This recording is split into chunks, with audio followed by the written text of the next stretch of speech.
Muy buenas noches.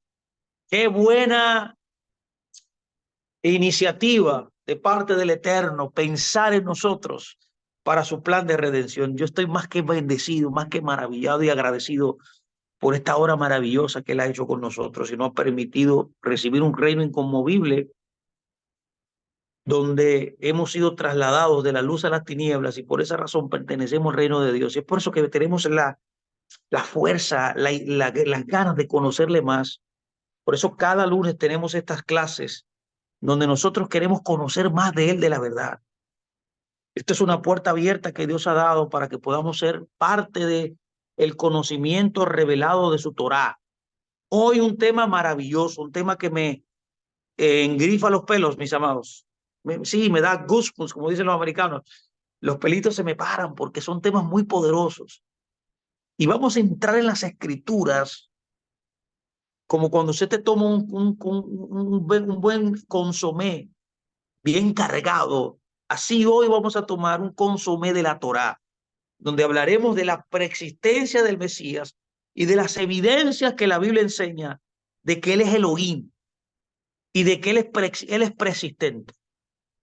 Nunca dejará de existir también, debo decirlo, nunca más, nunca dejará de existir, nunca dejará de existir, de forma enfática, de forma imperativa. O sea, nuestro Dios, en la persona del Padre, el Hijo, en la dimensión del Padre, el Hijo, la revelación del Padre, el Hijo, como usted quiera llamarle, son un ejad. Él se reveló como Padre y como Hijo, la deidad. Así que hoy yo quiero hablar de este tema. Y hablar básicamente, hay que tocar ese tema, pero básicamente el punto central que vamos a tratar hoy es la preexistencia del Mesías. Quiero comenzar diciendo que Yeshua, el Mesías, preexistió en forma espiritual, vamos a decirlo así, como un Elohim.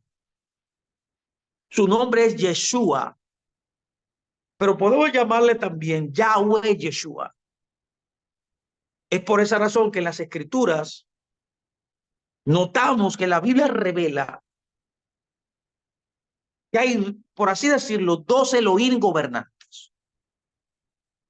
Uno manifestado como Padre, podemos llamarle Padre Yahweh, quien es un Ejad, juntamente con Yeshua Mashiach, el Elohim o la deidad Hijo, manifestación de la realidad de como el Hijo, es un Elohim también. Es interesante ver que el término que se usa en la Biblia, tanto en Deuteronomio 6:4, ya usted lo conoce, como en Zacarías 14:9 también, que habla que Él será uno y su nombre será uno.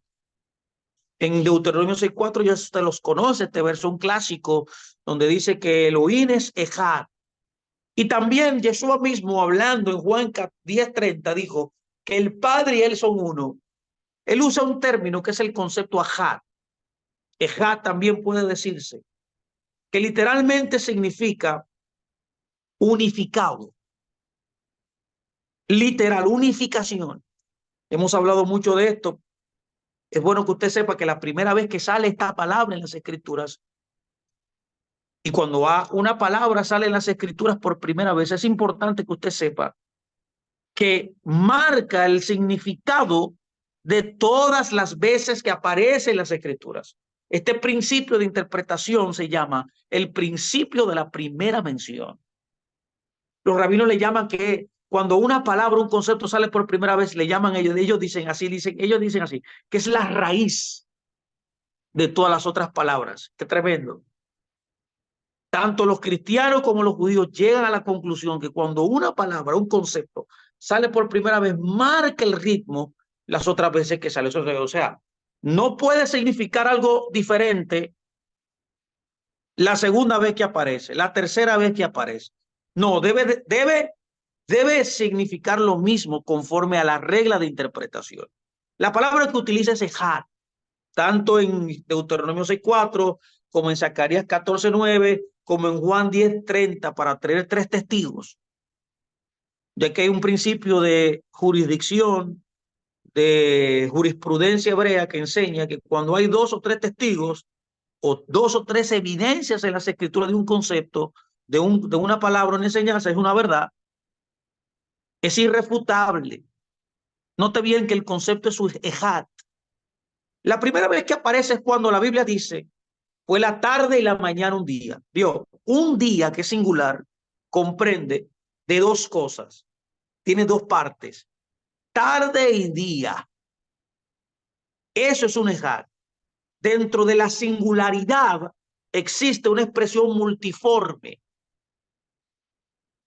Cuando vamos entonces a Deuteronomio 6:4, Zacarías 14:9, Juan 10:30, notamos que utiliza este concepto de ejad. Es el concepto de unificación.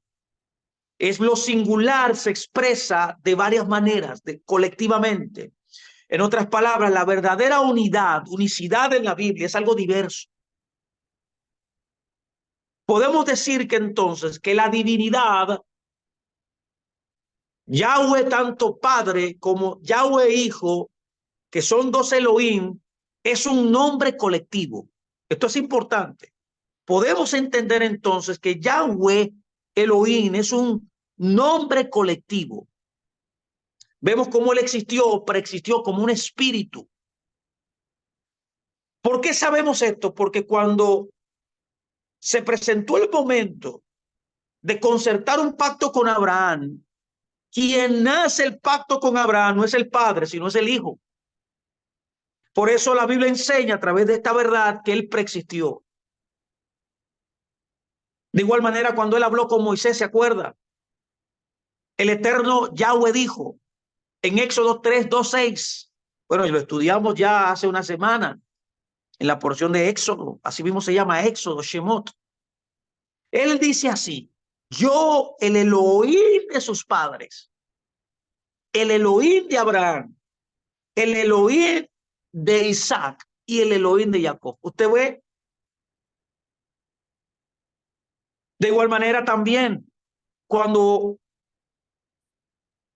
el Eterno envía a su ángel a Moisés, ¿se acuerda? Su mensajero en Egipto, note bien qué le dijo.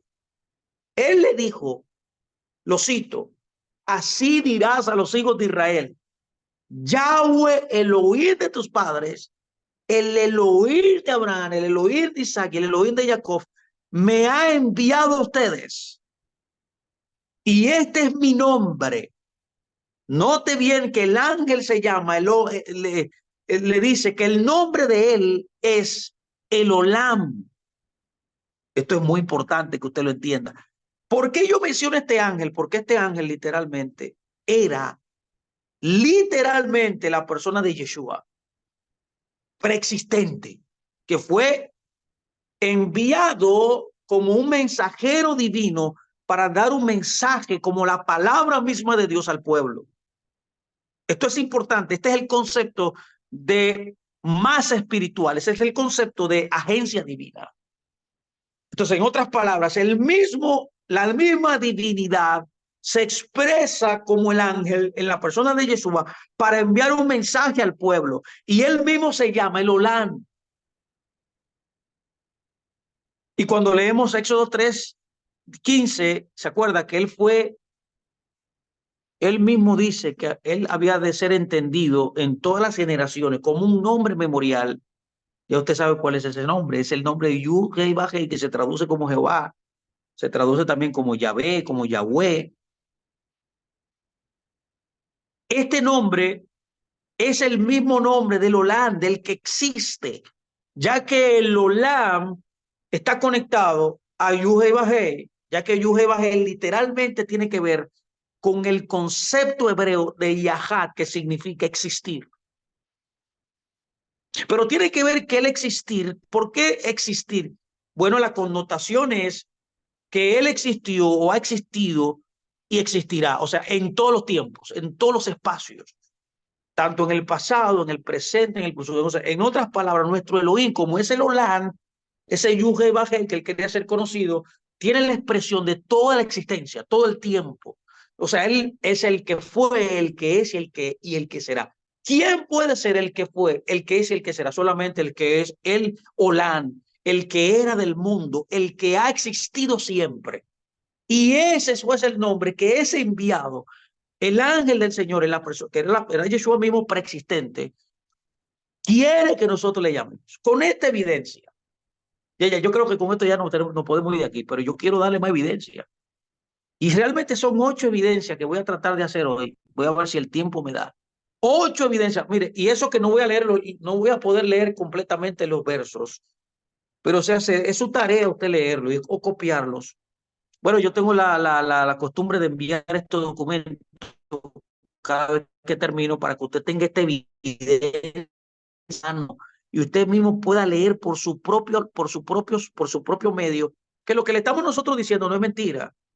Usted tiene todas las herramientas posibles. Si no la tiene, llámeme a mí que yo se la mando. Tengo léxico, tengo diccionario, tengo comentarios rabínicos, comentarios cristianos, de eruditos, de maestros de antaño, de los modernos, para que usted pueda indagar la verdad y tener certeza de lo que nosotros le estamos diciendo es la verdad. No se quede por fuera, no se quede en ignorancia. La ignorancia no es mala, es cuando usted se queda en ignorancia que es malo. Cuando usted se convierte en un estudiante y usted tiene deseo de aprender, Dios le revelará la verdad. Es por eso que quiero proponerle hoy a usted 8 áreas de prueba. Oye, ¿cómo le he llamado? Áreas de prueba bíblicas que demuestran que Yeshua no solamente es Elohim, sino que preexistió. Y si preexistió, es Elohim. ¿Ve cómo estas dos cosas se unen? Es importante que usted sepa de forma rabínica. Mire, los rabinos enseñan algo muy importante, algo muy interesante. Ellos enseñan en sus libros que hubieron 7 cosas, oye, esto comenzando, que presidieron el mundo. 7. Antes del Eterno crear el universo, antes de la divinidad crear el universo, Hashem mismo, la deidad, concibió 7 conceptos fundamentales para el funcionamiento del mundo. Estos son los 7 elementos que son importantísimos, dicen los rabinos, para el funcionamiento del mundo. Número 1, la Torá. La Torá es preexistente.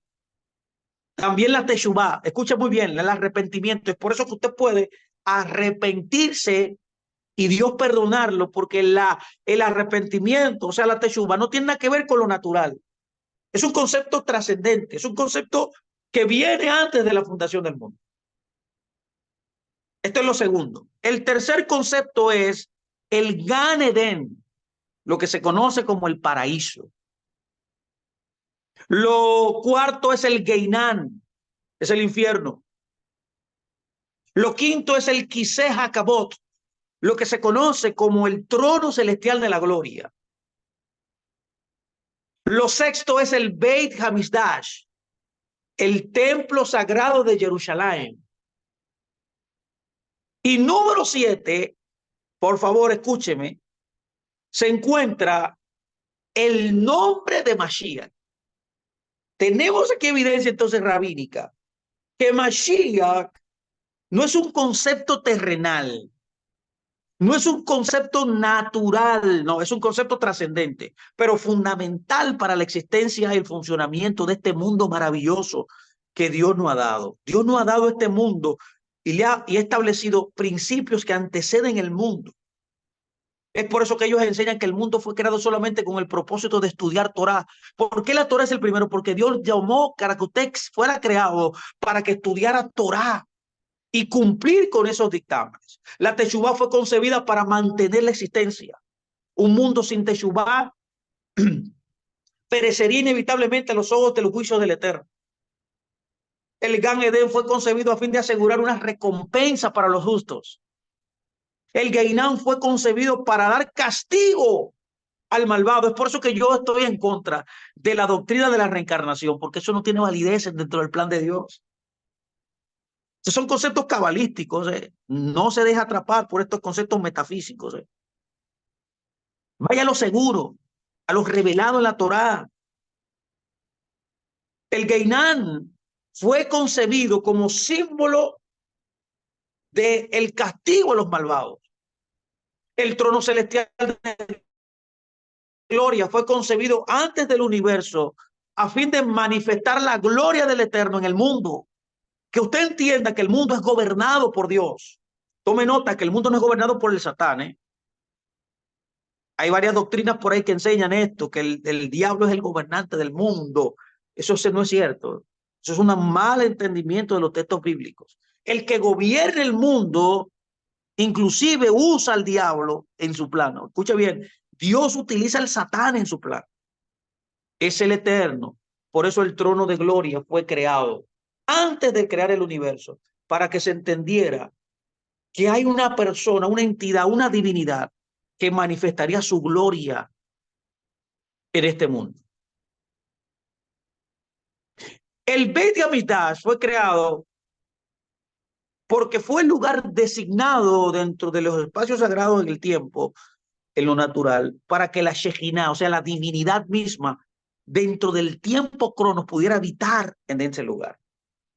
Literalmente un templo es donde habita la divinidad.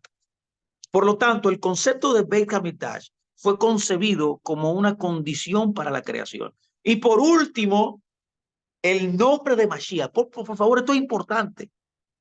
El objetivo final, entonces, último, fundamental de la creación, está en el séptimo concepto, que es el concepto de Mashiach. El nombre de Mashiach antecede la creación. Es por eso que el objetivo de la humanidad es llegar a los días de Mashiach. Por lo tanto, el nombre de Mashiach, que sabemos que ya es Yeshua, debía ser formulado aún antes de la iniciación de los tiempos. Con esto en mente, yo quiero comenzar a darle evidencia 8 áreas de prueba que demuestran que Yeshua preexistió. Primero, lo primero que debemos notar es que el mismo Yeshua dice que él preexistió. Juan el Bautista nos notificó a través de decirle a sus seguidores que Yeshua existió, dice Juan 1, 29, 34, que él existió delante de mí.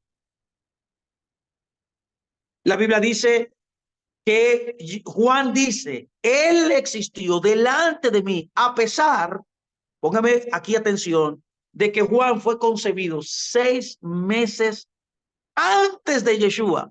Entonces no está hablando de algo natural.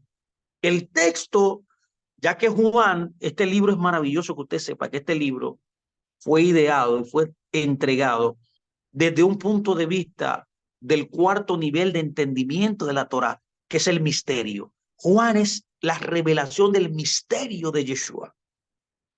Por eso aquí cuando Juan dice, él existió delante de mí, no importando que Juan fue concebido 6 meses antes, lo que está tratando de decir el texto, desde un punto de vista más profundo, es que Yeshua era preexistente. Yeshua mismo en Juan 8, 56, 58, de igual manera, cuando vamos a ese verso, vemos que Yeshua mismo le dijo a los judíos que él existía antes de Abraham. Esto es muy importante. Él mismo dijo, yo existo antes que Abraham. Eso creó un trastorno para ese grupo de personas que lo oían, porque dice, estaba blasfemando.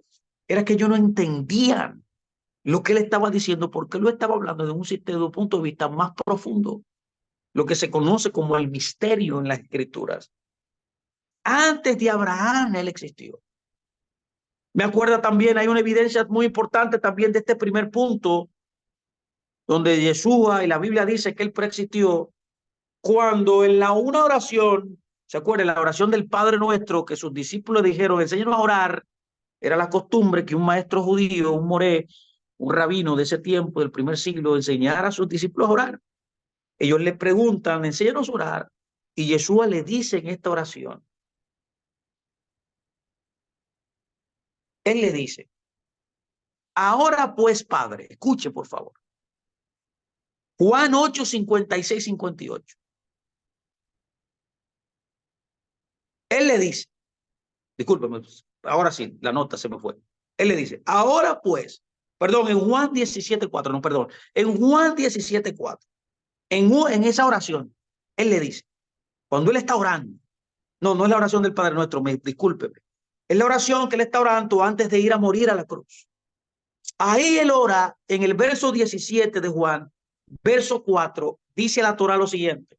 Ahora pues, Padre, glorifícame a tu lado con aquella gloria que tuve contigo. Óigame bien, por favor, esto. Antes que el mundo fuese. Esto es la evidencia contundente en los propios labios de Mashiach, del Yeshua nuestro Ribi. Él mismo dice que él estaba revestido con la misma gloria que el Padre tenía. Y dice que tenía junto contigo, Dios, unificación, antes que el mundo fuese. Esto es una evidencia muy poderosa. Esta es la primera cosa. La segunda, entremos en la segunda.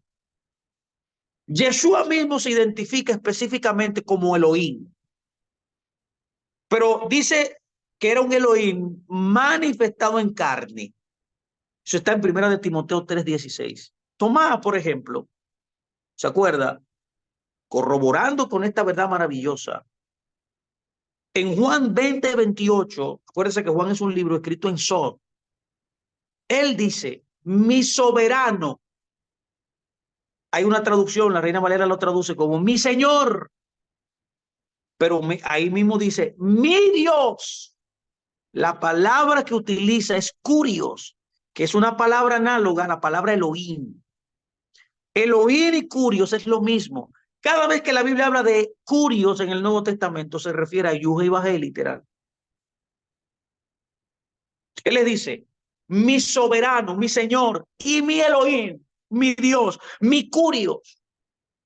Note bien que Tomás le llama Dios.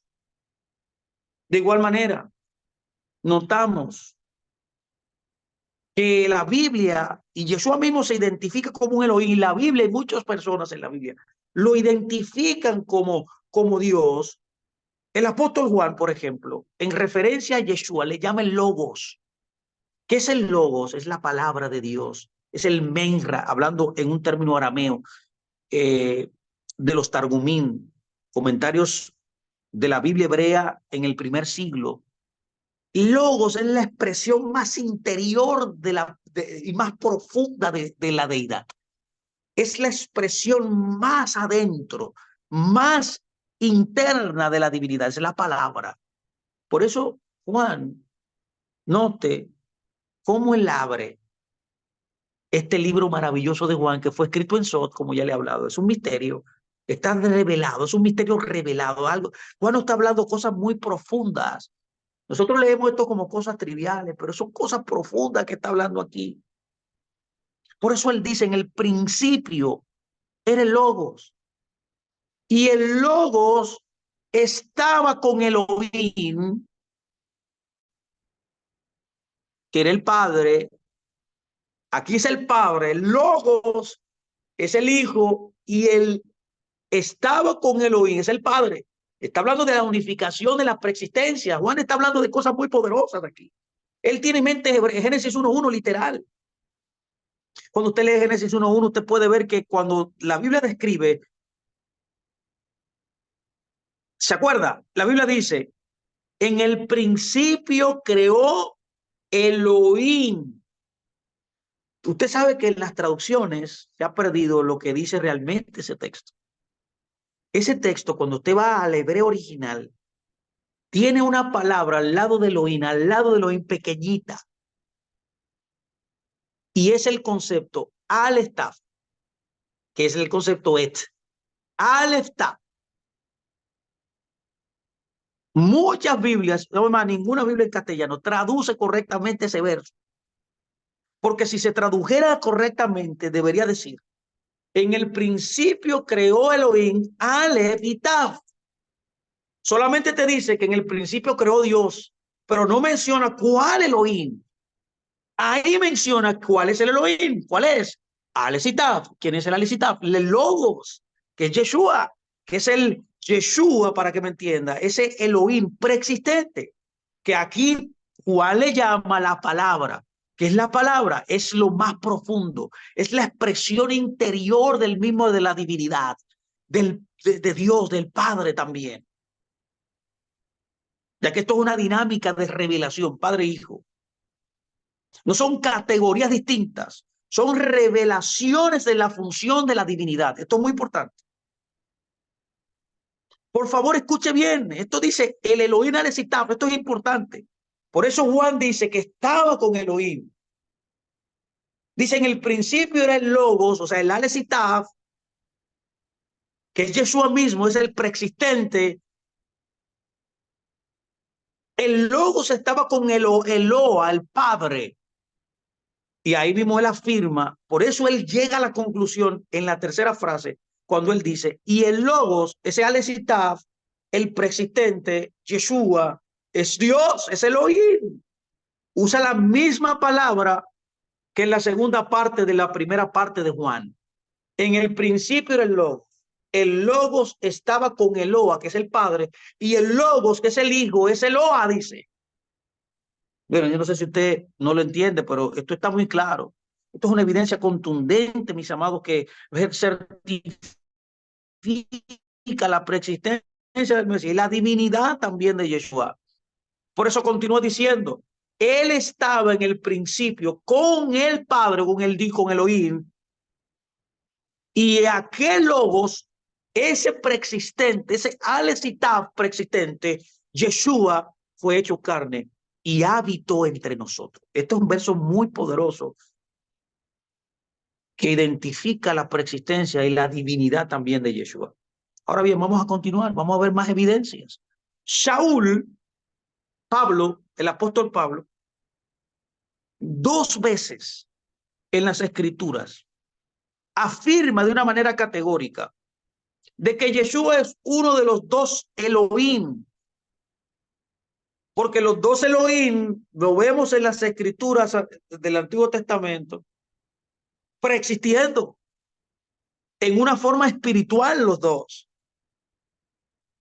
Son dos Elohim, dos Eloa también puede decirse también, que son llamados Yahweh, son llamados Yud Kei Vajel, los dos, lo que nosotros hemos identificado como el Padre y el Hijo, ya determinadamente. Pablo dice, por favor, escucha a Pablo, no me escucha a mí, en Tito 1:1:4, por favor, tome la evidencia. En Tito 1:4 él dice,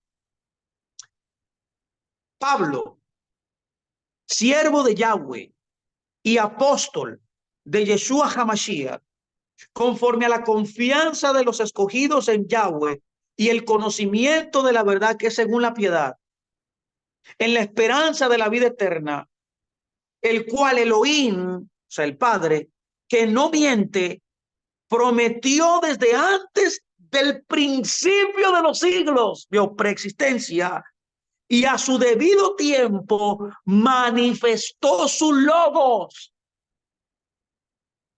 ¿Qué es el logos? Hemos visto, es la expresión interior más profunda, que es el Mesías mismo, señores. Aquí tenemos la evidencia que él preexistió.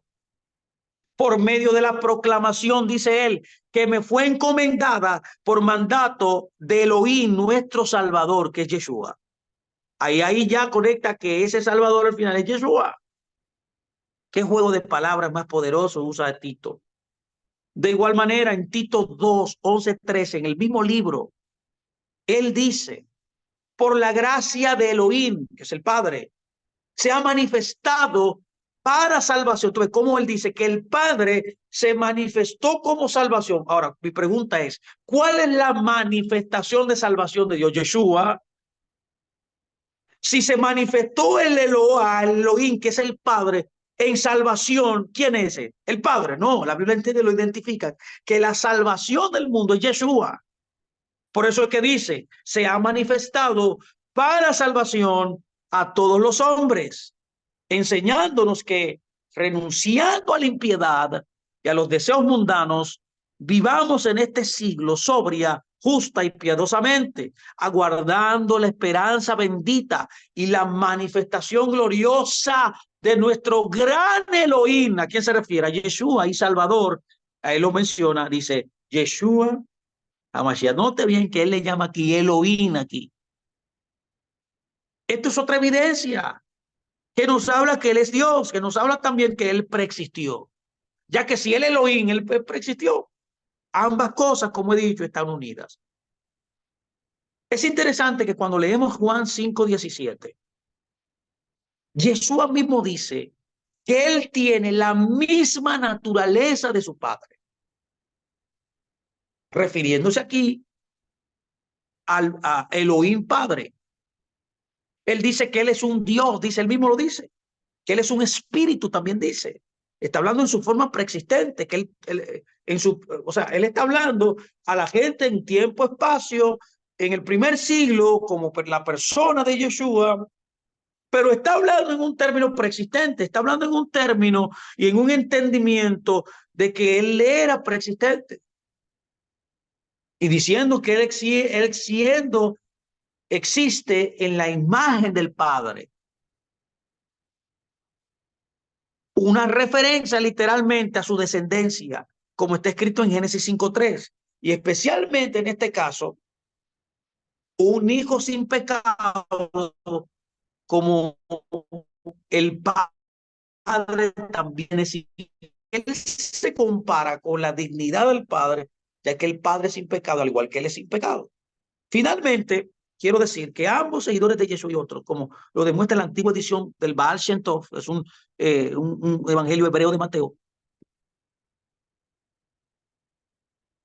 ahí él se llama Ben Elohim, también se le Ben Elohim, también se le llaman Ben Jaeloa, y también se le llama Ben Jael. Todos estos términos están escritos en Mateo, en Mateo 4:3, en Mateo 8:29, en Mateo 14:33, en Mateo 16:16, en Mateo 26:23, en Mateo 27:40, en Mateo 27:43 y también en Mateo 27:54. En todos estos lugares está escrito Ben Elohim, o sea, hijo de Elohim, el hijo de él. Todos estos términos son expresiones de divinidad. Todos estos términos son sustantivos singulares o colectivos y fueron traducidos al griego del Nuevo Testamento como formas singulares de la palabra griega para deidad, que es teos. Usted ve que el concepto griego de teos, que es Dios, es el mismo concepto de Ben Elohim, que es un concepto hebreo que demuestra divinidad. Por lo tanto, al llamarle hijo de la deidad, se demuestra claramente la tesis que nosotros estamos haciendo hoy de la preexistencia y la divinidad de Yeshua. Ahora bien, Yeshua no solo afirmó que era el hijo de Elohim, él mismo dijo en Juan 10:30 que el Padre y yo somos uno. Es el concepto de Ejad. Al oír su reclamo, sí, porque hay gente todavía, hasta el día de hoy, gente que cuando escucha esto, lo que yo estoy diciendo, mucha gente quizás me va a satanizar a mí, pero no me importa porque la evidencia es clara. La evidencia destruye la manipulación, la evidencia destruye toda acusación, mis amados. No tengan temor porque la palabra se defiende sola. Cuando los judíos oyeron esto, o sea, los líderes en ese momento oyeron esto, querían apedrearlo. Lo querían apedrear. Lo mismo pasa hoy. Todo el que sostiene esta verdad que yo estoy hablando aquí. En este preciso momento, el 15 de enero del 2024, en la raíz hebrea ya dicen que uno está loco.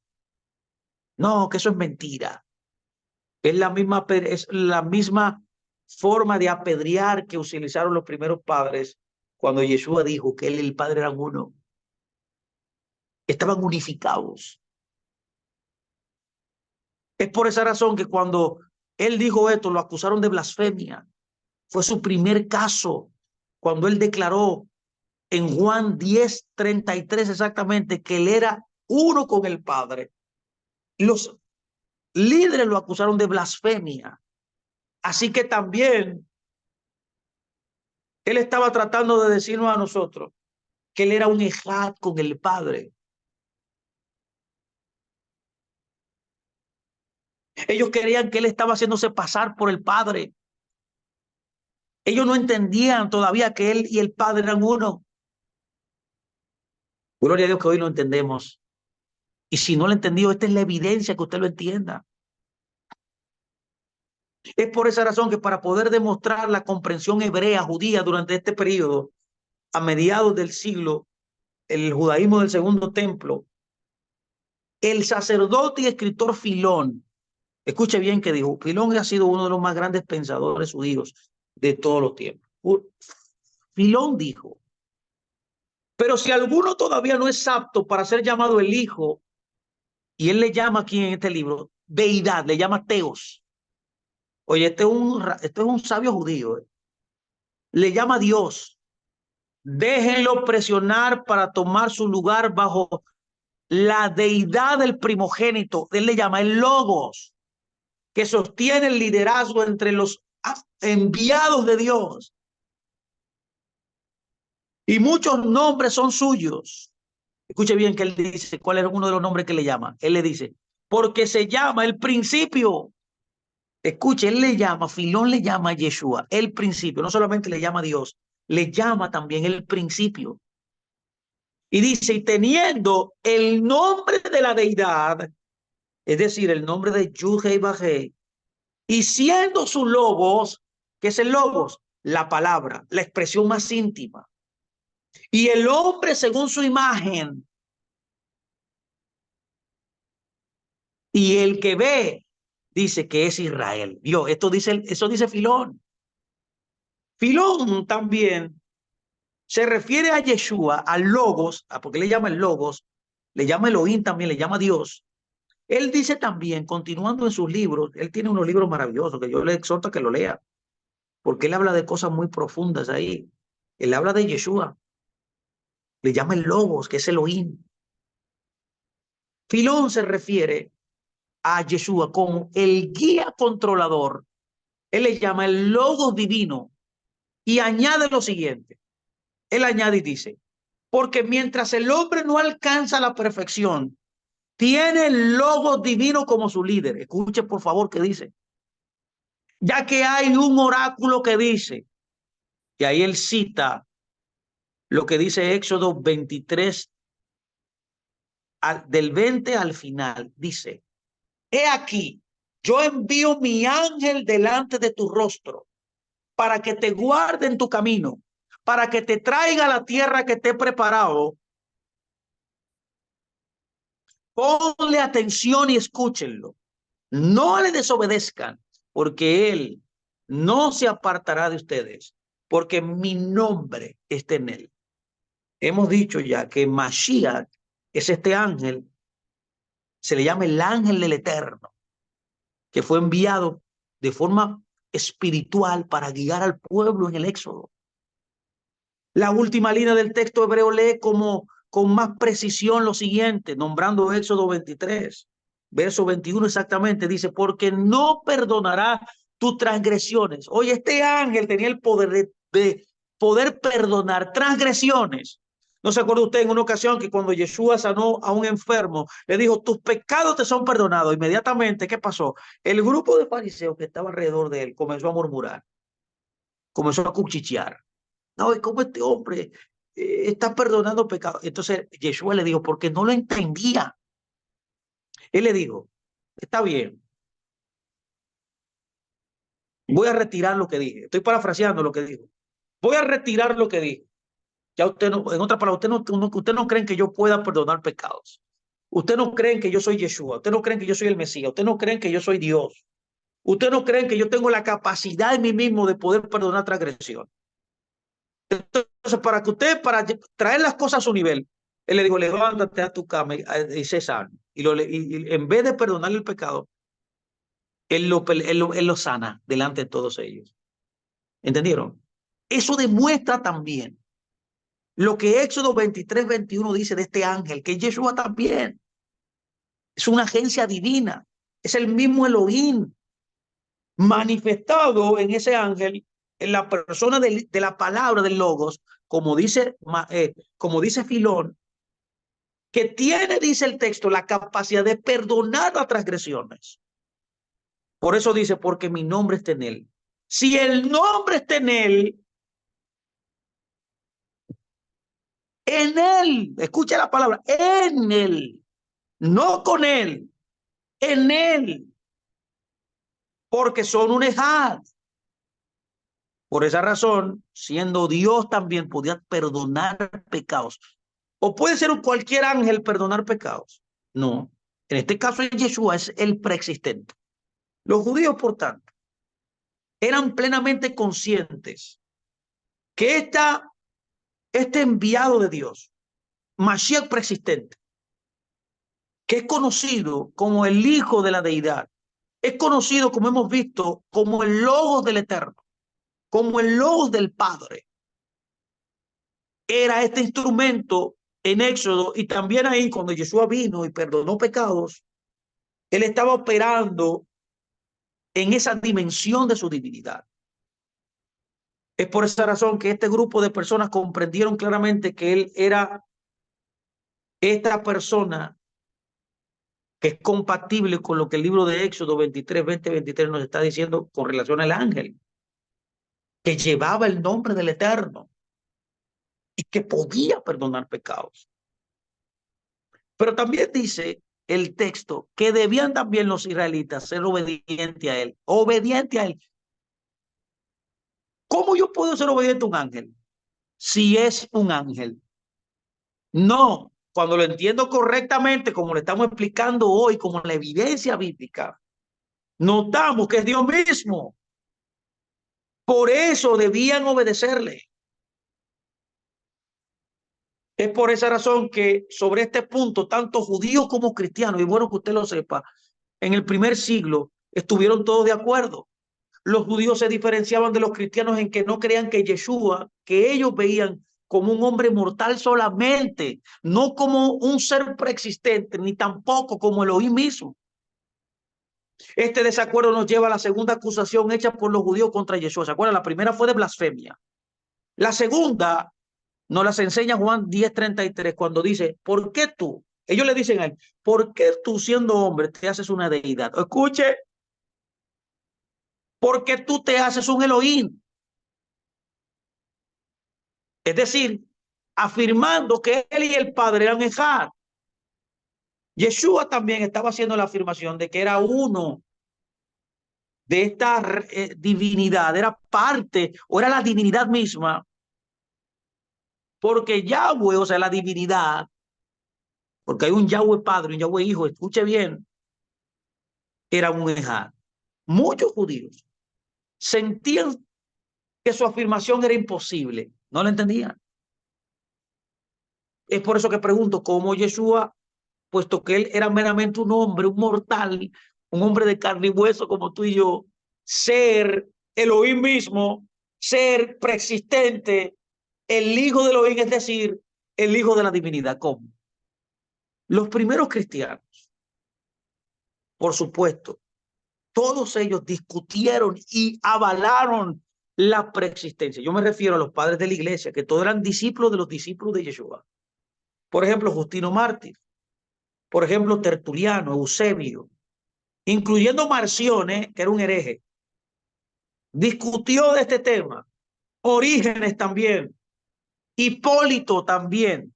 Todos ellos llegaron a la conclusión, que eran eruditos también, de la preexistencia de Mesías, de Mashiach y de que era Elohim. Entremos al tercer punto. El tercer punto, la tercera evidencia. Esta es la segunda, vamos por la tercera ahora. En tercer lugar, tengo que decir que Yeshua fue el creador. Póngame atención.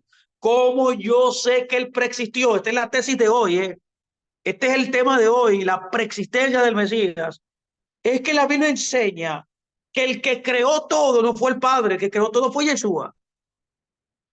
La Biblia lo dice claramente, lo dice, mire, lo voy a repetir, note para que tome nota.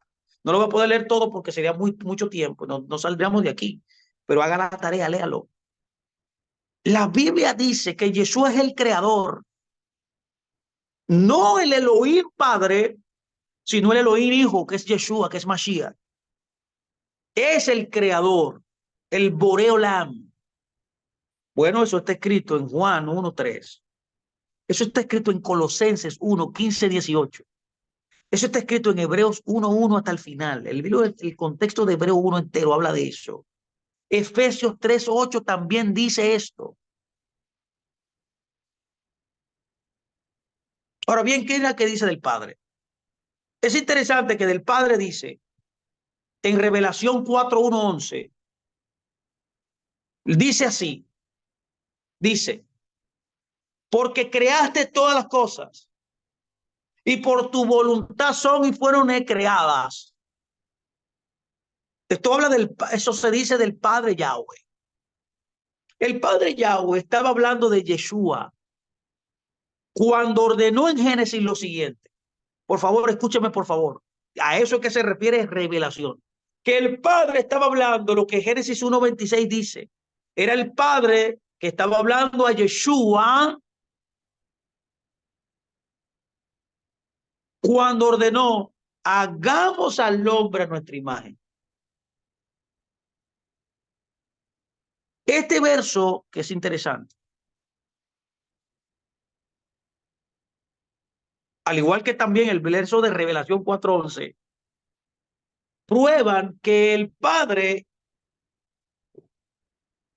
hizo la creación, pero la declaración, hagamos al hombre a nuestra imagen. Hay muchos comentaristas que dicen que eran los ángeles, hay muchos comentaristas que dicen que era el concilio de los Elohim. Bueno, y ahí podemos determinar también que Jesús estaba ahí, era un Elohim. Cuando dice hagamos, pero yo entiendo que era el hijo, era el padre al hijo que estaban hablándoles, estaban hablando en este diálogo preexistencial. Hagamos al padre, puede entenderse de esa manera también. Hagamos al hombre a nuestra imagen. Eso muestra la coparticipación en el proyecto. Si lo habló a los ángeles, por ejemplo, si lo habló a los Elohim, concuerda también con esta verdad. Como Efesios y Hebreos observan que el Padre creó el mundo, dice, por medio, vio, de Yeshua Mashiach. Ahí vemos la relación de que Yeshua es el creador.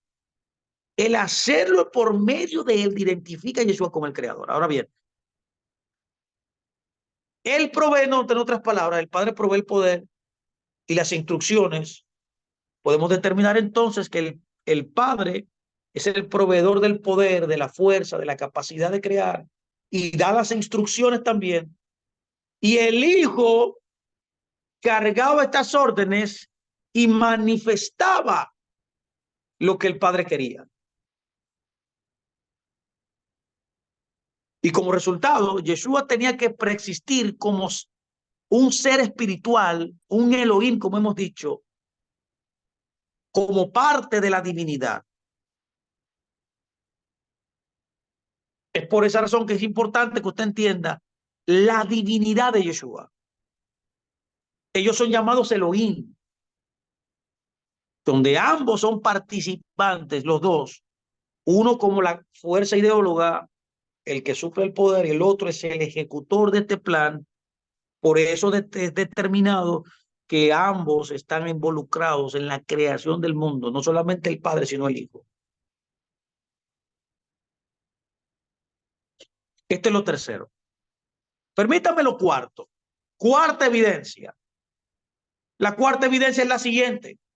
Y es que Yeshua mismo, nos dicen los evangelios, nos dice la Torá, por favor escúcheme, que él se identifica como Yeshua Yuhei Bajei. Él mismo se identifica. Esto es importante. Y en una referencia directa a Yeshua, Juan el Bautista cita a Isaías diciendo así: la voz de uno que clama en el desierto, preparando el camino de Yahweh. Enderece en el desierto una vía para nuestro Dios. Elohim utiliza, ¿vio? Como Juan mismo lo repite dos veces, que Yeshua es Elohim, que Yeshua, él dice Yahweh, lo llama Yahweh. Él estaba preparando el camino para Yahweh. ¿Dónde está escrito esto? En Isaías. ¿Dónde lo dice nuevamente? Perdón, ¿cuál es el cumplimiento? En los evangelios. El reconocimiento de que Yeshua había existido anteriormente revela que Juan el Bautista sabía que Yeshua era Elohim, era Yahweh, era el hijo de Yahweh. Ya usted sabe el conocimiento, el contexto del significado de Yeshua. Yeshua literalmente significa ya salva. Por esa razón, Yeshua debía salvar, vino a salvar al pueblo. También se le llama Immanuel, que quiere decir él, o sea, Dios está con nosotros. En otras palabras, esto identifica claramente que Yeshua es el poderoso de Israel. Debemos adicionar también que Yeshua era el Elohim llamado Yahweh, que fue visto por Abraham. Esto es interesante también. Y no solamente por Abraham, por todos los otros patriarcas. Cuando Dios se le revela a Abraham, a Isaac, a Jacob, cuando dice la Biblia, el Dios de Abraham, el Dios de Isaac, el Dios de Jacob, ¿quién fue que se le reveló? ¿El Padre o el Hijo? Bueno, la evidencia bíblica es que fue lo que el que se le reveló literalmente fue el Hijo. Fue Yeshua. ¿De qué forma? Preexistente. Este detalle es descubierto por el hecho de que el Padre Yahweh es el único ser que siempre ha sido inmortalmente innato. O sea, la divinidad tiene inmortalidad en sí mismo. O sea, Él es la inmortalidad. Ningún ser humano, a excepción de Mashiach persistente, ha visto al Padre. O sea, nunca ha visto su forma real. Nadie lo ha visto, solamente Yeshua. ¿Por qué? Porque son un ejad. Nadie ha oído su voz real en ningún momento. ¿Por qué? Porque el único que lo ha oído es Yeshua, preexistente. Y son uno. Ningún hombre terrestre, en otras palabras, es capaz de verlo porque el Padre, Yahweh, mora, como dice la Biblia, en luz inaccesible. ¿Quién es el que lo ha dado a conocer? ¿Quién es el que lo ha revelado? ¿Quién es que lo ha mostrado? El Hijo, que es un ejad con él. ¿Lo puede ver? Debo decir por otra parte que Yahweh, Yeshua, es Elohim, el cual los patriarcas tenían contacto, fue personalmente visto por los hombres. Eso lo dice la Biblia, que ellos lo vieron. Incluso en su forma espiritual, dice la Escritura, en su forma divina. Y su voz fue oída también por los hombres. Cada vez que un profeta, por ejemplo, oía la voz de Dios, era Yeshua que oía. Por eso dice en el libro de Apocalipsis, por favor, escúchelo, por favor, que el espíritu de profecía es Yeshua. Porque Yeshua, en la forma trascendente, preexistente del Logos, se les reveló a los profetas. Esa era la voz que oían todos los profetas y los patriarcas. Inclusive los patriarcas vieron su forma divina. Al mismo tiempo, Jesús afirmó que él y Abraham personalmente se vieron. Por consiguiente, Yeshua fue el Elohim que hizo también los pactos de la promesa. ¿Cuáles son los pactos de la promesa? Bueno, el pacto de la promesa es una manera de decir el pacto abrahámico, que contiene la herencia, por favor, escúcheme por favor, de vida eterna. Ese pacto fue concertado con Abraham. Él era ahí la voz de Dios, el Logos. Y vino y se revela en esa manera como el ángel del pacto. Y como un punto de interés a este menester, a esta empresa que hemos iniciado hoy, los padres prenicianos cristianos no solo discutieron que Yeshua era Elohim, era preexistente, y definitivamente todos discutían, sabían que era Mashiach. Muchos de ellos le llamaron el segundo o el menor Yahweh, sino que ellos dijeron que era una deidad. Como otro ejemplo, debo decir que Yeshua, ¿se acuerda? Como dije, al sanar al paralítico, ¿se acuerda? Cuando ese grupo de personas lo llevaron y lo tiraron por el medio del techo de una casa, ya que los techos de las casas del primer siglo judías tenían una abertura en el techo. Y él le perdonó sus pecados, como repetí. Y ahí los judíos lo acusan de blasfemia, diciendo, ¿quién es capaz de perdonar los pecados? Y dice, solo Dios puede perdonar. Claro que solo Dios puede perdonar porque yo, bueno, yo diciendo, soy Dios, para que usted entienda. Jesús, me imagino en su mente decía, pero yo soy Dios. Ustedes no lo han entendido todavía.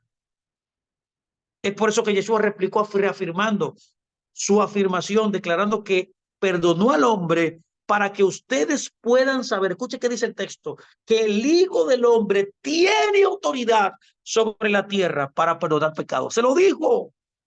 Y así ni usted lo puede creer. Hay muchos de ustedes que ni lo creen todavía, pero gloria a Dios que lo está oyendo. Yeshua puede perdonar pecados. ¿Pero por qué? Porque Él es Dios. Es por eso que nosotros debemos entender las Escrituras. Sabemos que la forma sustantiva de Elohim es la misma traducción del griego teos, que es divinidad, que es Dios. En todos los pasajes del Nuevo Testamento, cada vez que usted ve a Dios, es la palabra teos y es Elohim literalmente, que es Adonai en el hebreo, un atributo de Yuhei Bajei. Cada vez que sale esa palabra, se refiere a la divinidad. De hecho, solo aquellos que tienen el poder de pasar algo en un contrato de pacto pueden perdonar a los que pecan bajo ese pacto. Yeshua no es el testador del pacto. Yeshua no es el que traspasa la herencia. ¿Por qué él traspasa la herencia? ¿Por qué él puede hacer traspasar, poder perdonar pecados? Porque él tiene un pacto. Y solamente Dios es el que hace pactos. Yo no sé si usted lo puede entender, pero el único que trae pactos es el Eterno. Por esa razón puede perdonar pecados. Es por esa razón que Juan, entendiendo esto, confiesa, si confesamos nuestros pecados, Él es fiel, Yeshua, esa Yeshua que lo está mencionando, Él es fiel, o sea, se refiere a Yeshua, y justo para perdonar nuestros pecados y nos limpia de toda injusticia. ¿Por qué usted cree que Juan dijo eso? Porque él sabía que era Dios. Voy a repetir, Juan está hablando en un nivel sod, en un nivel profundo de entendimiento. Su libro es un libro, un tratado sod. Nos está revelando un misterio de que Yeshua es Dios, de que Yeshua preexistió, de que Yeshua vino a cumplir un plan en la eternidad. El Padre y el Hijo, la divinidad, pensaron y llevaron a cabo. Estas declaraciones claramente identifican a Yeshua como Elohim, que es el Elohim que hizo los pactos con Abraham, que es el Elohim que hizo los pactos, todos los pactos con los israelitas, el pacto también en el Sinaí, el pacto también davídico y el nuevo pacto. Él podía perdonar pecados contra esos contratos, contra esos convenios, porque el que lo escribió fue él. Quinta evidencia. Esto se está poniendo bueno, ¿eh? Esto se está poniendo bueno. Quinta evidencia. Yeshua fue enviado por el Padre. Quinta evidencia, escuche. Yeshua fue enviado por el Padre desde el cielo, que es un lugar espiritual. No piense que el cielo tiene una dirección, no. Porque el que creó los cielos fue el Elohim, fue Dios. Entonces Dios, o el cielo y la tierra están dentro de Dios. ¿Cómo es eso, Fernando? Bueno, yo no le puedo explicar eso, es un misterio. Pero el que creó el cielo, no dice la Biblia, en el principio creó Dios los cielos y la tierra. ¿Cómo puede ser que Dios vive en el cielo? Es por esa razón que los judíos, entendiendo este misterio, dijeron, Dios es el lugar del mundo. Por eso uno de los nombres con que se conoce a la divinidad es Macón. Macón, que significa el lugar. ¿Quién es el lugar del mundo? Preguntaron los rabinos. Yuhei Bajei.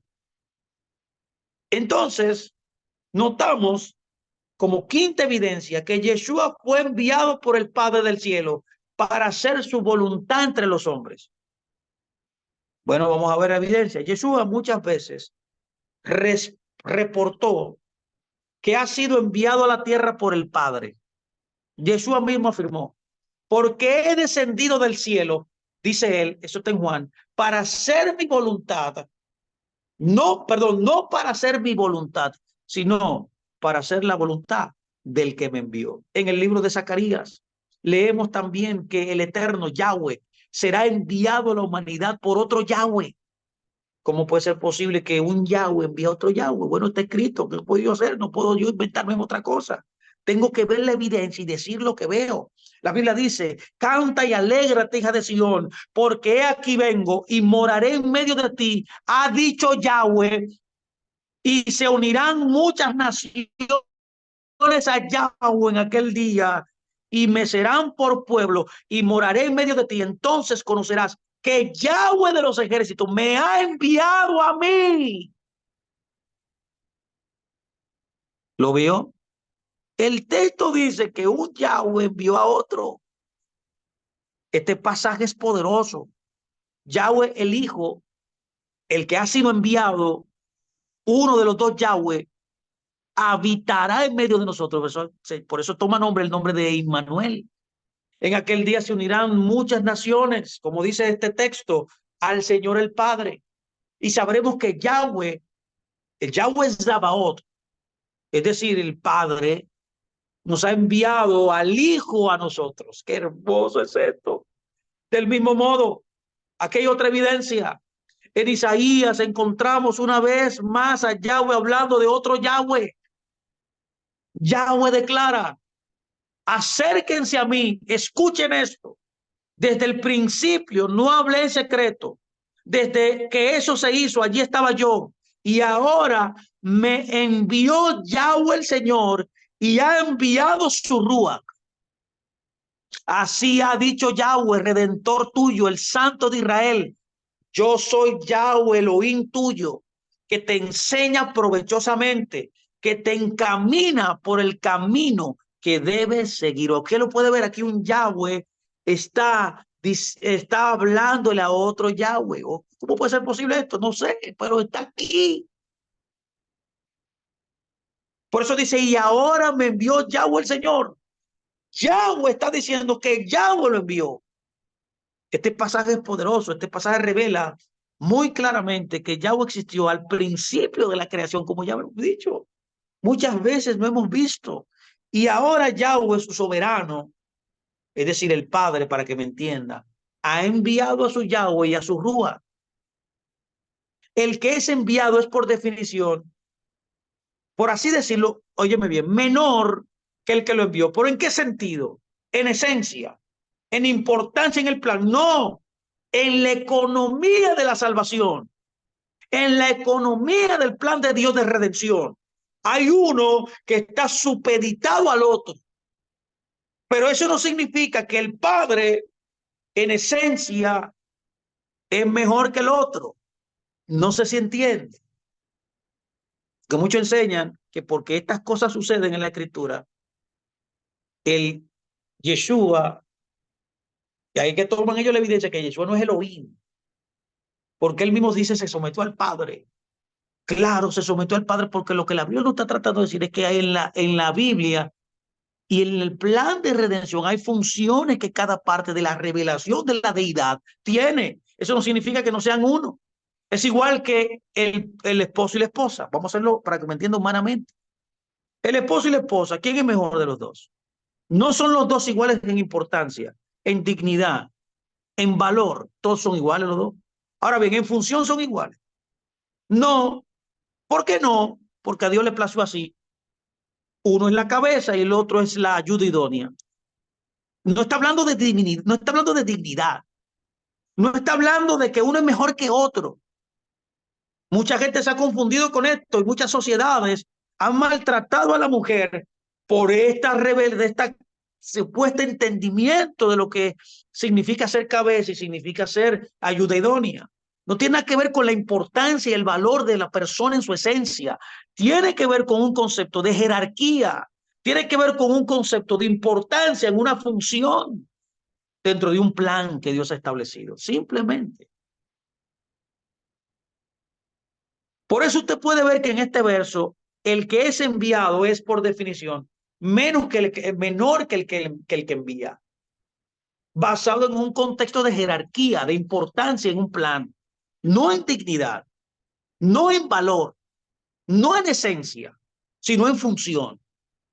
Por esta razón, Yeshua se refirió a menudo como el enviado de Dios, como el mensajero divino, porque Mashiach juega un papel de mensajero divino en las Escrituras, porque él ha sido enviado por el Padre para dar a la humanidad su mensaje. Este es el principio de agencia divina en el sentido del ángel, el mensajero divino se llama dentro de la literatura del antiguo cercano oriente.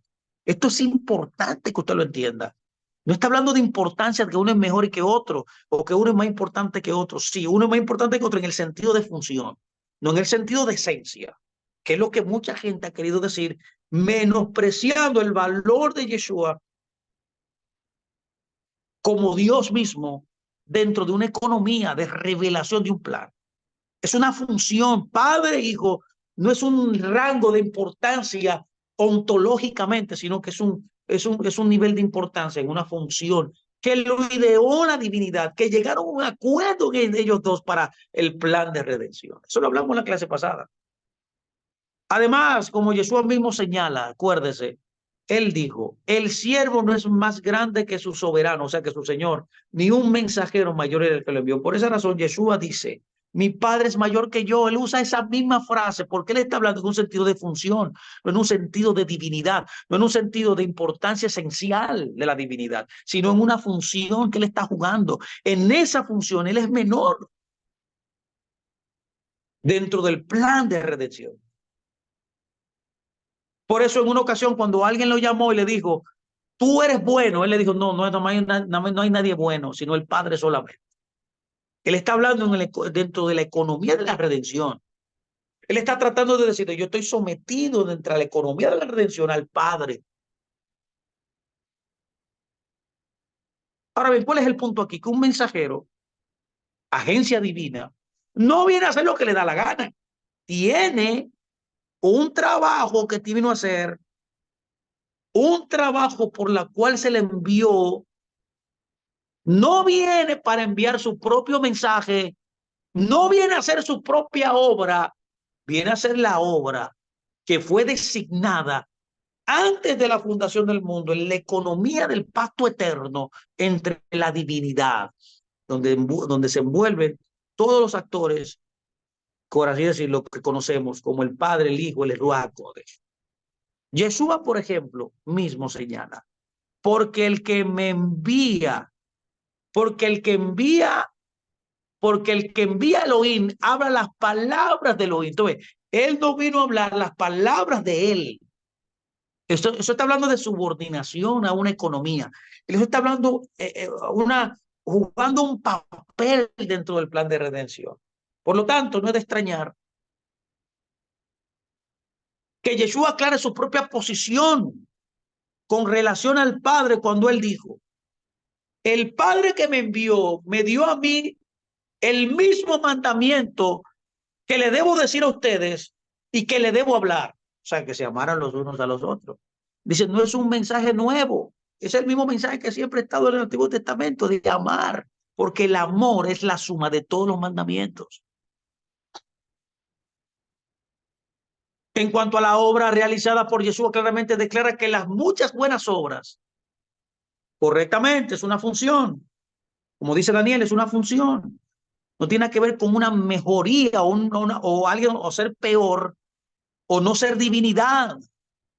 No, está hablando de una función. El hijo es una función, no es una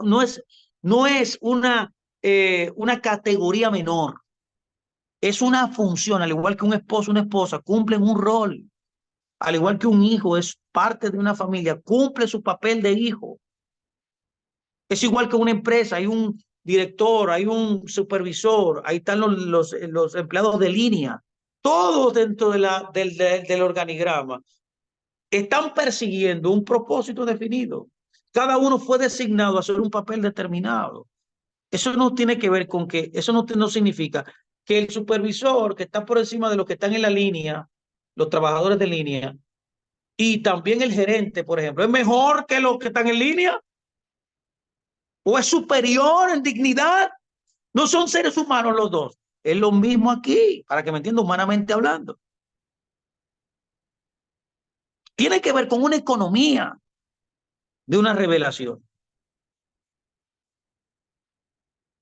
Por eso, en sus obras realizadas, Yeshua claramente declara que las buenas obras que él mostró no fueron las obras de él, fueron las obras del Padre. Y desafió a los que se oponían a él diciendo, escuche que dijo, si no hago las obras de mi Padre, no me crean. ¿Por qué él usó esa frase? Para que ellos entendieran que él fue un enviado de Dios, que él estaba subordinado a Yahweh, que así mismo, la enseñanza era que así como él se sujeta, porque la enseñanza de esta jerarquía era que nosotros aprendiéramos nosotros los humanos a cómo nosotros sujetarnos a la divinidad. Ahora bien, si la misma divinidad en la revelación, en la expresión del Hijo, se somete a la revelación de Dios mismo el Padre, no es casualidad que esto sea así. Era la idea de que él quería que nosotros entendiéramos que así mismo nosotros deberíamos someternos a la divinidad también. ¿Lo entendimos? Era una enseñanza que nos estaban dando. No tiene que ver con que uno es mejor que otro o que por eso Yeshua no es Elohim. Nos está demostrando un nivel de sumisión para que nosotros aprendamos a someternos. Es lo mismo que pasa con un esposo y una esposa. Póngame mucha atención, por favor. ¿Cómo un esposo aprende a sujetarse a Dios cuando la esposa se le sujeta a él? Cuando la esposa voluntariamente se le somete al esposo, el esposo aprende a cómo sujetarse a Dios. Esa es la idea.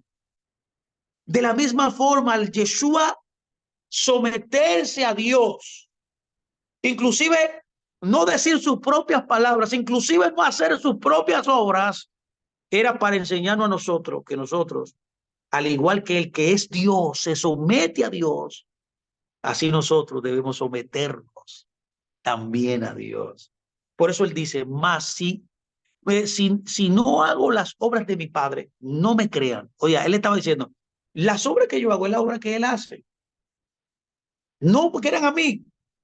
Y si no me creen más bien lo que hago, dijo, créanme a mí por las obras que hago del Padre. No me crean a mí, crean las obras. ¿Vio? Era una moraleja, era una enseñanza para nosotros someternos al Padre.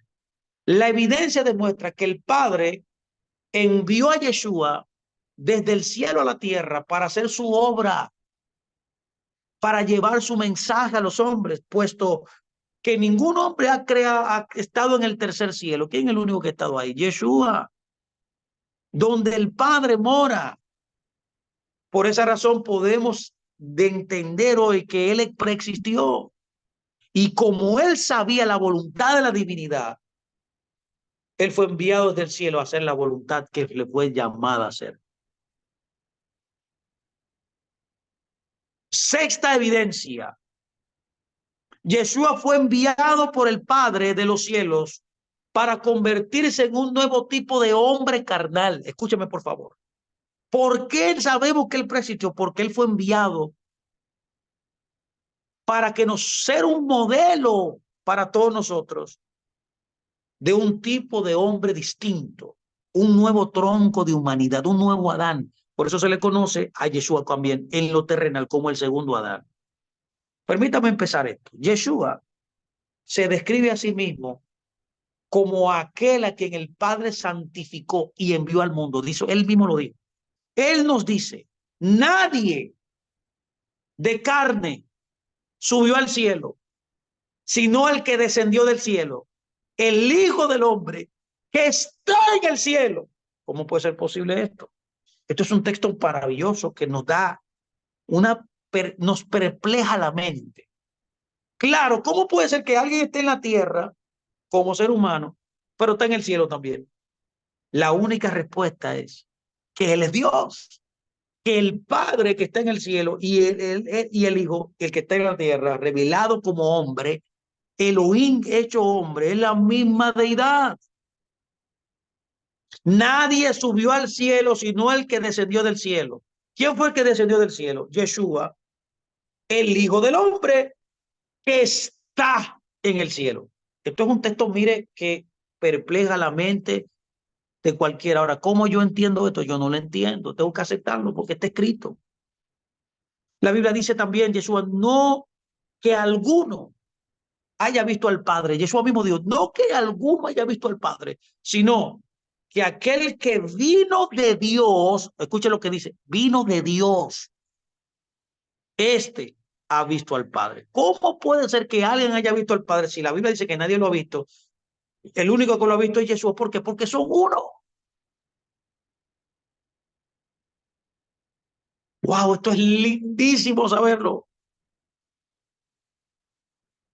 Nadie como humano puede decir que ha visto al Padre, solamente Yeshua, que era Elohim mismo.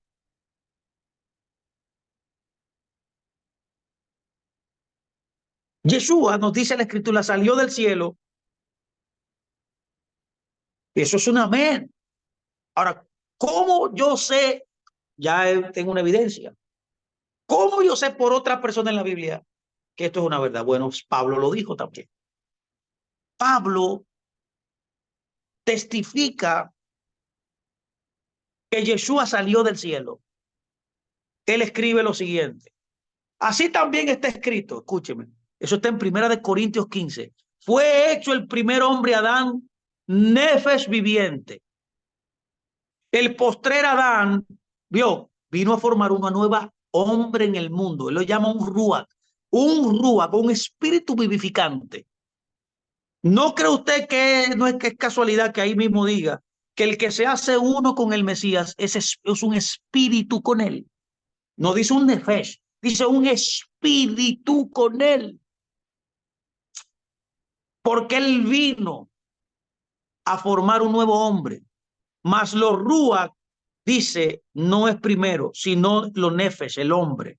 Luego los ruach, el hombre. El primer hombre es de la tierra terrenal. El segundo hombre es el Señor. Óigame bien, por favor, lo que dice el texto. Pablo está hablando en un nivel muy profundo de revelación. Dice, el segundo hombre es el Señor. Pero ¿cómo puede ser posible que si es un cuerpo, es una estructura, es un tronco de existencia, un nuevo hombre, y dentro de ese hombre estamos nosotros, y también está el Señor? ¿Cómo yo puedo conciliar esto? Bueno, porque Él es la cabeza y nosotros somos el cuerpo. Este es el concepto de nuevo hombre en las Escrituras. También se entiende como un nuevo estatus migratorio dentro del reino de Dios, ya de una manera renacida, de una manera nueva. Y eso es este hombre que es, bueno, que este es Ruach vivificante. Lo que trajo el Ruach vivificante, que es el segundo Adán, nos hace un espíritu con él.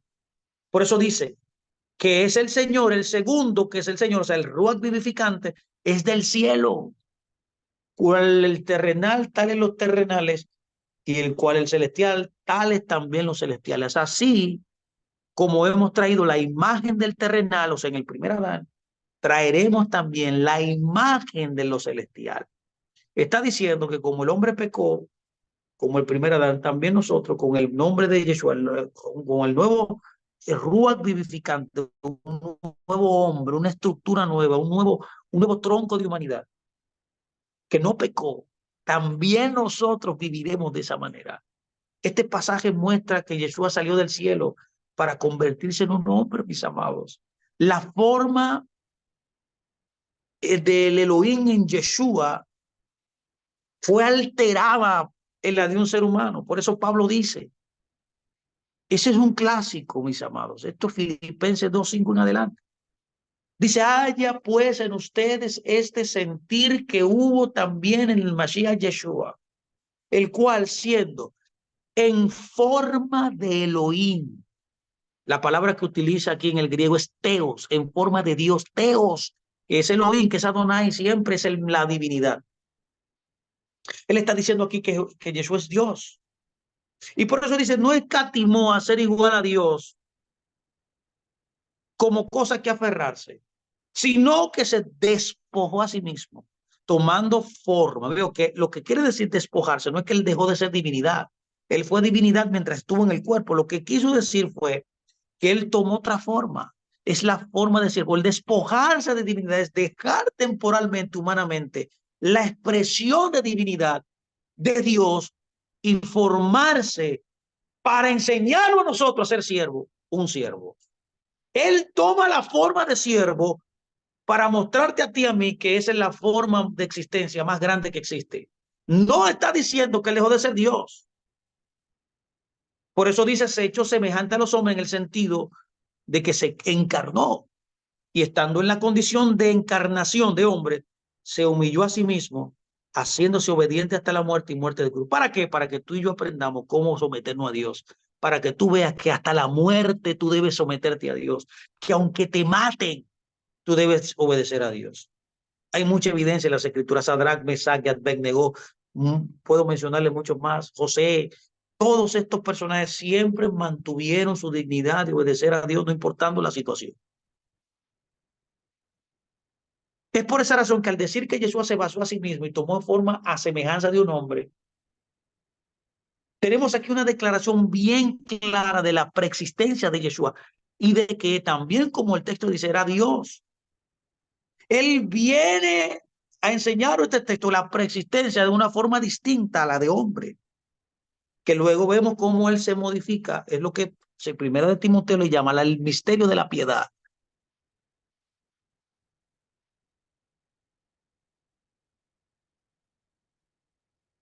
Este mismo punto es reforzado por el apóstol Juan cuando dice, y aquel logos, ya vimos que el logos era Elohim mismo, era el Aleph de Génesis 1:1. Logos es la expresión más íntima de la palabra del Eterno. Dice él, es aquel logos fue hecho carne y habitó entre nosotros y vimos su gloria. Gloria del monogenus, es la palabra unigénito, o sea, el unido al Padre, el amado al Padre, el amado, el unido del Padre, lleno de gracia y verdad. Juan dio testimonio de él y clamó diciendo, este es de quien yo decía, el que viene después de mí es antes de mí. Wow, porque era primero que yo. Qué interesante estas palabras. Saúl también, Pablo, señala que el Dios Padre, habiendo enviado a su propio Hijo, nos dice, a semejanza de carne de pecado. No te está diciendo que él pecó, ¿eh? Dice a semejanza de carne de pecado, o sea, vino en carne lo que está diciendo. Se encarnó. O sea, no está diciendo que él es pecador, sino que se encarnó. Y por el pecado, condenó el pecado en la carne. Dios, siendo en la carne sin pecado, condena el pecado, lo que está diciendo. Para que la exigencia de la Torá, la demanda de la Torá de complementara, se cumpliera en nosotros, que no camina según la carne, sino según el Espíritu. Y qué tremendo es esto. La encarnación es la expresión divina del regalo de Dios para poder en la misma carne humana, pero sin pecar, poder vencer el pecado que venció al primer Adán. Un salmo predice que uno de los Elohim, llamado el hijo de Adán, siendo el Mesías, sería hecho carne. Escuche, por favor, aquí está, lo voy a citar. Dice, digo, ¿qué es el hombre para que tengas de él memoria? Esto está en el Salmo 8:1 en adelante. ¿Qué es el hombre para que traigas de él memoria, para que tengas de él memoria? Y el hijo de Adán para que lo visites. Le has hecho poco menor que los Elohim, dice.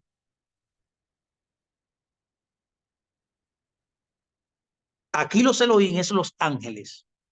Y lo coronaste de gloria y de honra. ¿Vio? Y lo hiciste señorear sobre las obras de tus manos. Todo lo pusiste debajo de sus pies. Te veo que aquí profetiza, predice que uno de los Elohim, Yeshua mismo, se encarnaría. De acuerdo a la epístola de Pablo, este pasaje se refiere al Mesías, el Hijo del Hombre, que fue hecho un poco menor que los ángeles y que más tarde fue elevado luego de cumplir su propósito, después de cumplir el plan que ellos dos idearon, fue elevado a la posición que él tenía antes, a la gloria misma que él poseía antes de él venir a la tierra, antes de la creación del mundo también. Y fue elevado sobre todas las obras del Eterno. Esta es la sexta. Entremos a la séptima. Séptima evidencia. La Biblia dice que Yeshua era el antepasado y descendiente de David. ¿Cómo puede ser posible esto? Bueno, porque preexistió. En Revelación 22:16, por ejemplo, Yeshua mismo dice, yo soy la raíz y la descendencia de David. ¿Cómo puede ser posible que él sea la raíz a la vez y la descendencia de David? Bueno, la respuesta es que él preexistió. Esta declaración reúne el hecho, mis amados, muy claramente de que Yahweh fue el antepasado de David. Pero también, qué paradoja esto, fue el descendiente de David también. Esta circunstancia es verdadera solo si Yeshua fue el creador, quien más tarde se unió con el lóbulo de Miriam, que es la descendiente de David, para convertirse en Yeshua siendo un humano, pero también siendo Ruach también combinado, las dos cosas. Qué interesante es esto. Otro ejemplo importante de este punto es que mientras se enseñaba en el templo, ¿se acuerda? De Jerusalén, Yeshua respondió una pregunta de los fariseos judíos. Y la respuesta fue interesante, ya que estaba delante de una gran multitud, había muchos eruditos. Y durante esta conversación, Yeshua les pregunta a los fariseos lo siguiente: ¿qué piensan acerca del Mesías? ¿De quién es el hijo? ¿De quién él es hijo? Y ellos respondieron, David es su hijo. No, de quién, él es hijo de David, dice. ¿De quién es hijo? Ellos respondieron de David. Yeshua, hablando en hebreo, entonces le preguntó acerca del rompecabezas de su respuesta, que su respuesta creó. Y citando el Salmo 110, que es un salmo mesiánico, Yeshua les preguntó. Él les dijo, pues cómo David, escucha por favor, cómo David en el Ruach le llama Adonai, le llama, perdón, Adení le llama. Pues cómo, él le pregunta, ¿cómo David entonces le llama Adení, que significa mi fundación, diciendo, Yahweh, mi Adení, o sea, mi fundación, siéntate a mi diestra hasta que ponga a tus enemigos por el estrado de tus pies? ¡Qué tremenda palabra! Dios santo. Pues si David, quien escribió el Salmo, le llama mi fundamento Adení, él le dice, ¿cómo es su hijo? Qué bárbaro, qué. Yo creo que usted lea esta palabra. Esto le puede cambiar su entendimiento hoy, mi amado. Él le dice, ¿cómo puede ser hijo de él? ¿Cómo yo puedo ser hijo de él si yo soy su fundamento? Ninguno, ninguno de los que estaban ahí pudieron responderle para atrás. No pudieron responder el enigma porque fue una pregunta sin respuesta. Pero nosotros vamos a dar las preguntas. La respuesta la respondemos nosotros porque ya la sabemos. Es el tema de esta enseñanza de hoy. Él preexistió. La respuesta es que Yeshua preexistió. Él era Elohim mismo. Él fue que creó a Adán, él creó la creación, él fue el primogénito y fundamento de Adán. Él es el antepasado de David. Yeshua es el descendiente y el fundamento y la raíz, el comienzo del rey David. Quiero terminar, porque el tiempo ya se me fue. Quiero entrar en la octava evidencia. La octava evidencia de la preexistencia de Yeshua y de que Él es Elohim, mis amados, es que Él murió. Por favor, escúcheme eso, y esta será la clase próxima. La herencia. Él murió para que la herencia fuera dejada en un pacto que Elohim hizo con Abraham. Lo voy a repetir. La octava evidencia es que Yeshua muere para pasar una herencia dejada en el pacto que se hizo con Abraham. Ese pacto se llama el pacto de la promesa o el pacto abrámico. Pablo, conociendo esta verdad, escribió lo siguiente. Escribió de esta herencia. Él dijo, Abraham por medio de la promesa, Elohim le concedió la herencia, dice. Sin embargo, como el libro de Hebreos señala, para que esta herencia sea de cualquier valor, el que hace el testamento primero debe morir. Mire qué dice.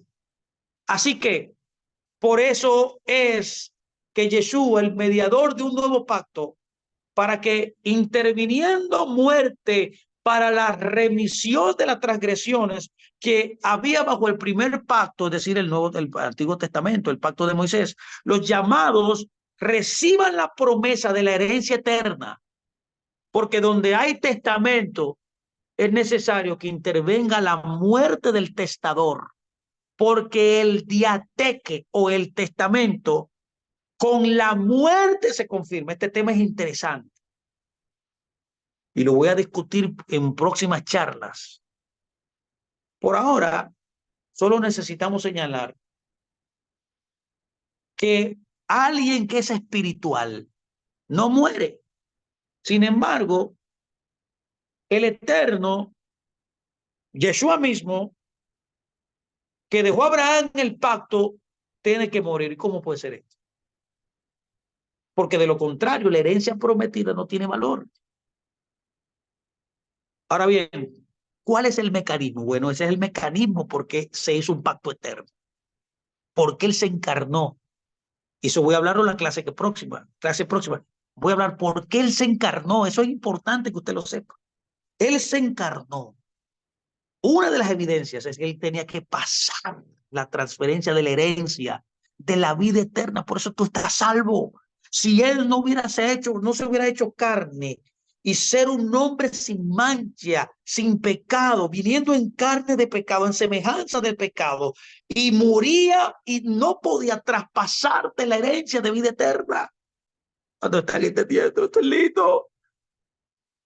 Por esa razón, Yeshua debía, el Eterno mismo, que en la persona de Yeshua, el Hijo, debía convertirse en hombre, morir y de esa manera poder transferir esta herencia. Para nuestro propósito aquí, el mismo hecho que Yeshua murió para pasar una herencia nos enseña esta herencia que fue dada por el Padre en los pactos de la promesa con Abraham. Demuestra que Yeshua preexistió, pero demuestra también que Él es Dios. Él es uno de los Elohim, llamados Yahweh en las Escrituras. Y como resultado, quiero terminar aquí, fue Yeshua el Mesías, nuestro Redentor, quien personalmente conoció a Abraham y dejó la promesa de una herencia a Abraham y a su simiente. Su simiente. Si Yeshua no era ese ser espiritual, ese mismo Dios, como lo llama Malaquías, es decir, Elohim mismo, llamado Yahweh, que prometió la herencia a Abraham, su muerte no tuviera sentido. La redención de nuestras almas, el pertenecer y recibir la herencia, la vida eterna, ser restaurados al reino, no hubiera sido posible. Porque si el Señor que dio el pacto abrahámico no murió, entonces nadie puede recibir la herencia eterna.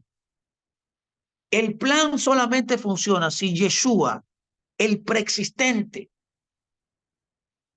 Yahweh mismo, no se hubiera hecho carne y hubiera muerto por todos nuestros pecados. Yo quiero agradecerle a todos ustedes por el tiempo dispensado en esta noche y la paciencia que me han tenido para escuchar estas palabras, estas 8 evidencias que demuestran la preexistencia y la divinidad de Yeshua.